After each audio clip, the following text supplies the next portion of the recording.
vous souhaitez faire réparer votre appareil, vous avez simplement à vous rendre sur notre site internet en cliquant sur le lien sous la vidéo et cliquer sur le bouton Commencer afin de créer votre compte. Une fois votre compte et mot de passe créés, vous avez simplement à cliquer sur Ajouter pour suivre les étapes et envoyer votre appareil.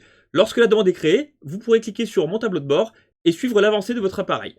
Afin de connaître les tarifs, vous pouvez simplement cliquer sur Tarifs sur notre site internet et choisir votre appareil selon la liste. Attention, pour les PC portables, le devis est facturé 35 € hors marque Apple qui reste gratuite et nous ne pouvons pas vous donner de tarifs ou d'ordre de prix de réparation sans malheureusement voir votre appareil en magasin. Salut à tous, aujourd'hui on s'occupe d'un iPad Air 4 qui ne charge plus, qui a déjà été vu dans un magasin et apparemment ils n'ont rien pu faire, ils ont essayé de changer la batterie et puis c'est tout, apparemment rien de plus.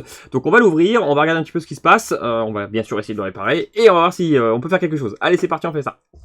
Voilà, j'ai donc démonté l'iPad et alors j'ai tout sorti pour l'instant, enfin j'ai sorti un peu la carte mère et j'ai eu quelques surprises, à savoir il manque un shield ici donc ça a été touché. Et du côté du connecteur de charge, il y a eu une ressoudure de fait et j'ai vu autre chose. On a une patte au niveau du connecteur de batterie qui est cassée en dessous. Mon avis, c'est que quelqu'un a voulu changer la batterie en pensant que ça venait de là et il n'a pas dû faire attention parce qu'on met une petite carte en plastique en général pour ne pas faire contact avec la carte mère pour retirer la batterie et la remettre, pour éviter de mettre du jus dans la carte mère alors qu'on ne le veut pas. Et parfois, quand on essaye de faire ça, si on fait trop fort ou qu'on fait pas attention, on peut casser les pattes du connecteur. Et là, c'était pire que ça. En fait, il a cassé une patte. Bon, ça peut arriver. Et en fait, il a dû aller trop loin avec sa carte et il a arraché un peu le connecteur de charge. Alors, c'est pas très grave en soi. Mais du coup, c'est bête, c'est un peu de la perte de temps, on va dire, quand on essaye juste de changer une batterie, de faire plus de dégâts qu'il le faudrait, et du coup, de faire des pannes en plus, finalement. Donc bref, je pense que le shield a été retiré pour essayer de diagnostiquer d'où venaient les problèmes, etc. Alors je vais faire pareil, je vais faire mon diagnostic aussi, je vais montrer sur le microscope déjà pour que vous puissiez voir un peu de quoi on parle. Alors déjà, voilà, le shield ici, il a été complètement retiré, on voit bien que normalement ici, on est censé avoir... Voilà, juste ici, là, on a des soudures qui font qu'on a un petit shield de protection qui permettent du coup de cacher les composants. Bon, ça, en soi, c'est pas très grave qu'il ait été retiré, il n'y a pas de souci, mais ça me prouve que moi, cet iPad a déjà été touché, ça c'est sûr. Et quelque chose de plus gênant, enfin, en tout cas, moi qui m'a un peu plus gêné, c'était ça. C'est-à-dire que, voilà, en gros, on a ici du scotch qui a été mis pour protéger les soudures du connecteur de charge. Ça, pas de souci, c'est très bien.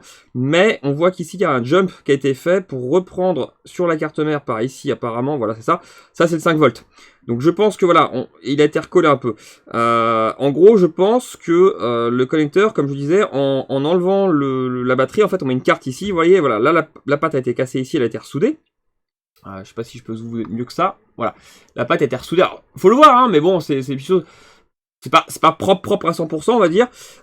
Et du coup, là, le connecteur a été un petit peu arraché, d'où le jump. Donc ça, c'est en passant une carte en fait en dessous que ça s'est passé. C'est un petit peu dommage, mais dans le principe, c'est pas catastrophique. Mais bon, c'est de la perte de temps parce qu'il faut réparer les bêtises qu'on fait et repartir sur le diagnostic de base. Donc bref, c'est un petit peu embêtant. Bref, moi, je vais du coup m'atteler à tester, pour commencer, la puce CD3217, celle-ci, parce que c'est elle qui gère avec le chargeur USB-C pour gérer les tensions et donc du coup la charge d'entrée, si je peux dire ça comme ça. On a aussi ici une petite PMU qui va balancer une ligne d'alimentation importante, donc le VCC main, hein, donc celle-ci elle est extrêmement importante. Donc on va voir si j'ai quelque chose d'ailleurs intéressant. Je pense que les tests ont déjà été faits, parce que... Je sais pas si vous le verrez, voilà, si, on le voit un petit peu, on le voit très finement, mais le condensateur là, il a été un petit peu éraflé, un peu râpé, par un outil, sûrement une probe, sûrement une sonde de multimètre.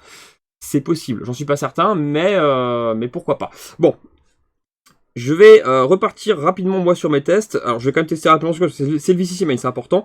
Et puis au besoin, je testerai la puce CD3217. En général, je fais l'inverse, mais là, vu que je vois que ça a été testé sur le VCC main, on peut supposer que la CD3217, peut-être, je dis bien peut-être, va bien, même si je regarde des réserves. On va tester là. Alors je prends mon multimètre et on voit un petit peu ce que ça donne.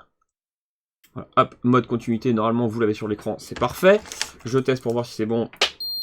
C'est bon, ça sonne et on voit l'écran, pas de souci. Donc, on va tester du coup sur ce condensateur là. Moi, par d'expérience, je sais que ça c'est le plus du VCC main. Et on a un court-circuit. Donc, bizarre. C'est bizarre parce que le réparateur du coup qui a fait tout ça, bon il a fait des petites bêtises, mais il a réparé ses bêtises entre guillemets. Il a trouvé un court-circuit. Je comprends pas pourquoi il n'a pas été au bout du délire. Très très étrange. Bon, ce que je vais faire, c'est que je vais injecter une torsion du coup sur cette ligne-là. On va pas être bête, on va passer directement sous la caméra thermique. Et puis on va voir du coup s'il y a quelque chose qui se passe. Alors c'est parti, je fais ça, on va essayer de comprendre.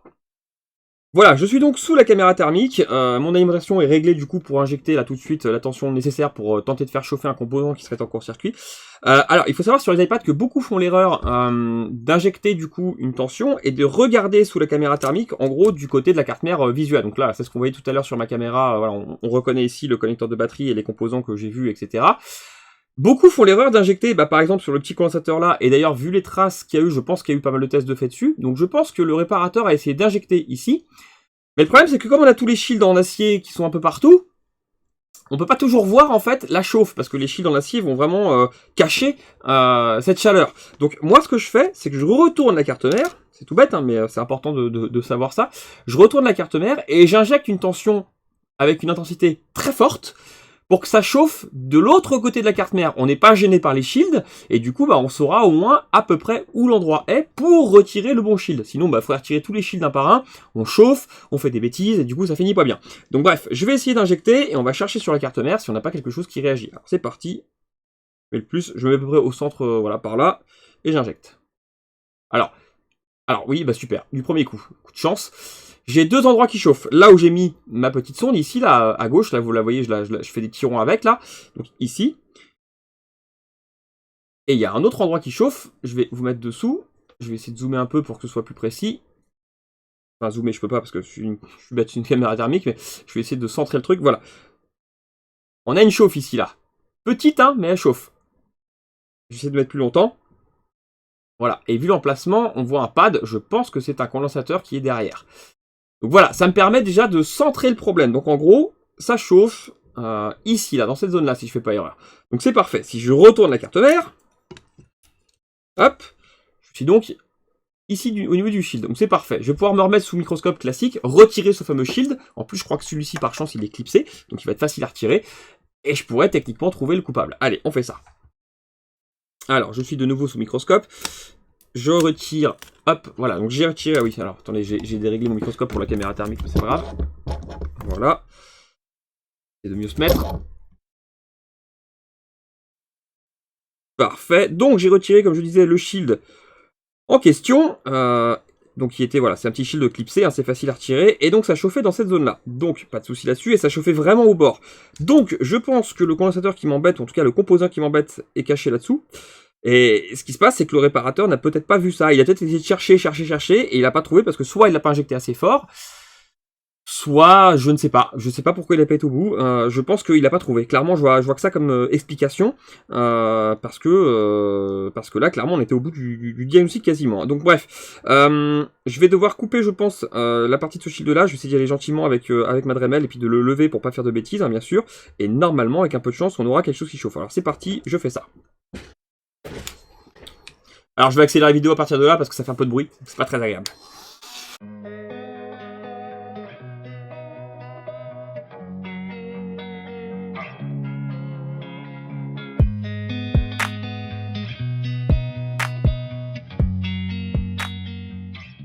Voilà, j'ai donc fini de couper le shield. Alors, je vais du coup, hop, le mettre dans le bon sens cette fois-ci. Donc là, je vais faire ce que le réparateur au premier a fait, mais là, je suis vraiment dans un endroit qui me paraît être un peu plus, voilà, ciblé, si je peux dire ça comme ça. Donc, je vais mettre de l'alcool. Je vais injecter la tension, du coup, cette fois-ci du bon côté de la carte mère pour essayer de voir un peu ce qui se passe et surtout trouver le condensateur, en espérant que c'est bien un condensateur, mais à cet endroit-là, en tout cas, voilà, de l'autre côté, ça chauffait là et du coup, il y a que des condensateurs quasiment. Avec un peu de chance, on va être dessus. Alors, c'est parti. Je mets un petit peu d'alcool. Et je vais injecter. Hop. Peut-être un peu flou pour vous. Hop, je règle. Parfait. Pas toujours évident sous microscope quand on fait ce genre de test de faire un truc parfaitement propre. Ah bah oui, je l'ai vu tout de suite. Hop. Je vais essayer de zoomer dessus. Donc, c'était bêtement comme je pensais. Ah bah je le vois. Il est fêlé. Ah, c'est dingue. Hein. Des fois, il faut vraiment... Je l'ai pas vu à l'œil au départ et là je le vois. Je vais essayer de vous le zoomer après pour vraiment bien vous montrer. On ne le voit pas forcément à la caméra, mais je le vois au microscope. Il est un tout petit peu fêlé sur la longueur. Je refais. Voilà, là ça réagit bien. Et du coup, le coupable, et d'ailleurs il a une couleur un peu plus terne, si je peux dire ça comme ça, que ses autres collègues. Ça va être du coup celui-ci qui est défectueux là. Le petit gris là, et en fait il est un petit peu fêlé, mais ça se voit vraiment pas facilement. il est un tout petit peu fêlé sur la longueur. Mais je pense pas que vous le verrez au microscope, je vais essayer de vraiment zoomer fort dessus. On voit le début de la fêlure, on voit la cassure ici, là. Et en fait, ça continue sur la longueur, mais ça se voit très très peu sur la caméra. Donc, je vais retirer ce petit condensateur, et techniquement, eh bien, on sera bon. Il fallait vraiment pas grand-chose, hein, comme quoi, c'est vraiment... Alors, il a dû chauffer très fort, celui-là, donc je pense que, vu qu'il est fêlé, je vais peut-être même le retirer. Voilà, paf, il est venu tout seul. Je l'ai poussé, hein, je me suis même pas embêté à chauffer. Hop, parfait. Alors, ce que vous voyez là, parce qu'il y a beaucoup de gens qui me font la réflexion quand je fais ça, hein, quand je pousse un condensateur ou que je chauffe pour le tirer assez facilement. Ce que vous voyez là, ce n'est pas la carte mère qui est arrachée au niveau des pads, c'est des pads du condensateur qui se sont arrachés, qui sont restés sur la carte mère. Alors pourquoi je fais ça?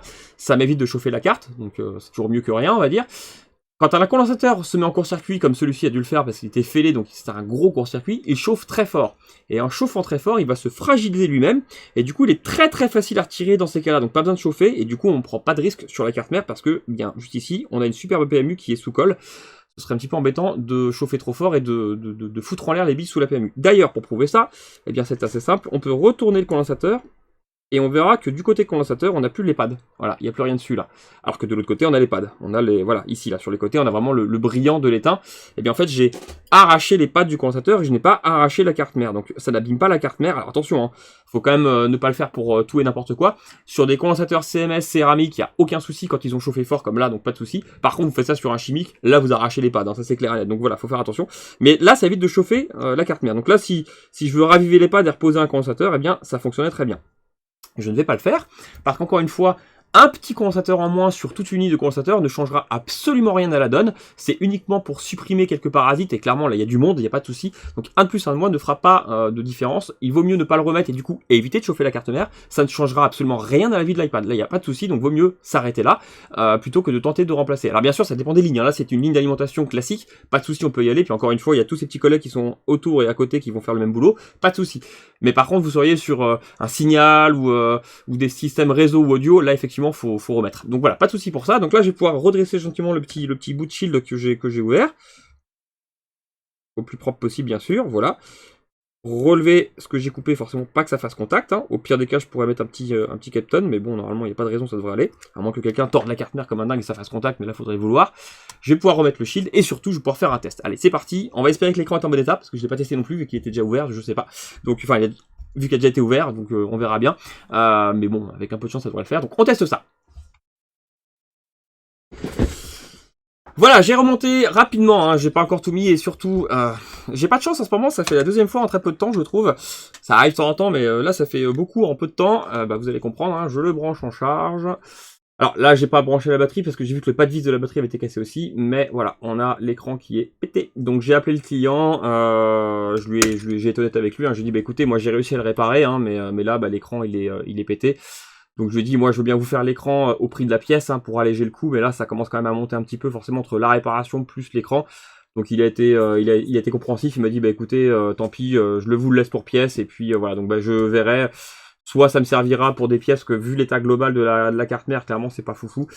Soit je le réparerai si j'ai un écran un jour qui tombe, et puis ça servira pour prêter ou voilà, je sais pas trop ce que j'en ferai dans ces cas-là. Voilà, il y a que l'écran finalement maintenant, enfin, faudrait voir s'il n'y a pas eu d'autres dégâts sur la carte mère, mais je pense pas, elle avait l'air très propre, sinon mis à part les petits soucis qu'on a vus ensemble. Mais c'est vrai que là ça fait une réparation plus onéreuse pour le client, donc je peux aussi comprendre de son côté, donc bon. C'est sympa de sa part, au moins il me le laisse parce que moi ça va me faire de la pièce et puis je perds pas, on va dire, si je revends les pièces, c'est déjà ça de gagner.